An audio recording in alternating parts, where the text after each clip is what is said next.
घर खरेदी करायचंय, प्रोजेक्ट साईट बघू नका, रेराची वेबसाईट पहा. रेरा म्हणजे रिअल इस्टेट रेग्युलेटरी अथॉरिटी. चला तर मग पाहूया रेराच्या वेबसाईटवरती काय काय मुद्दे बघितले पाहिजे. तर सर्वप्रथम महारेराच्या साईटवरती जायचं आहे आपल्याला. तर महारेराच्या साईटवरती गेल्यानंतर होम बायरच्या टॅबवरती रजिस्टर्ड रिअल इस्टेट प्रोजेक्टला क्लिक करायचं आहे आणि इथे तुमच्या प्रोजेक्टचं नाव तुम्हाला टाकायचं आहे. सर्चवरती आपल्याला बटन दाबल्यानंतर खाली प्रोजेक्टचं नाव तुम्हाला दिसेल आणि त्यापुढे तुम्हाला व्ह्यू डिटेल्समध्ये क्लिक करायचं आहे. व्ह्यू डिटेल्सच्या नंतर तुम्हाला कॅप्चा कोड विचारेल, तो कॅप्चा कोड तुम्हाला टाकायचा आहे आणि कॅप्चा कोड टाकल्यानंतर सबमिटच्या बटन दाबल्यानंतर तुम्हाला प्रोजेक्टचं स्टेटस जे की हे महत्त्वाचं आहे, ॲक्टिव्ह आहे का, कॅन्सल्ड आहे का, लॅप्स आहे हे तुम्हाला पाहता येईल. आता पुढचं आणि महत्त्वाचं आपल्याला प्रोजेक्ट कंप्लीशनची डेट, प्रोजेक्टचं कंप्लीशन डेट, जसं की इथं पाहू शकता प्रपोज कंप्लीशन डेट ओरिजिनल आणि प्रपोज कंप्लीशन डेट रिवाइज अशा 2 तारखा तुम्हाला दिसू शकतात.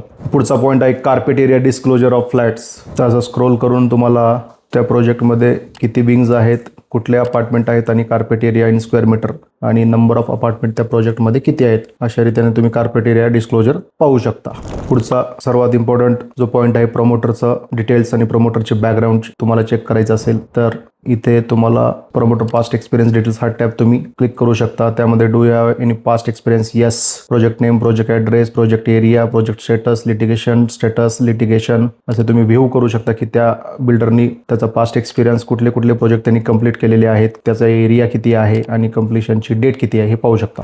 आता हे झाले पहिले 4 बेसिक पॉईंट्स. पण प्रोजेक्टवर एखादी कायदेशीर केस लिटिगेशन चालू आहे की नाही हे कसं ओळखायचं, हे कसं चेक करायचं, कमेंटमध्ये फक्त पार्ट 2 लिहा. आपण लगेच पुढचा पार्ट कव्हर करू आणि आमच्या पेजला नक्की फॉलो करा. धन्यवाद.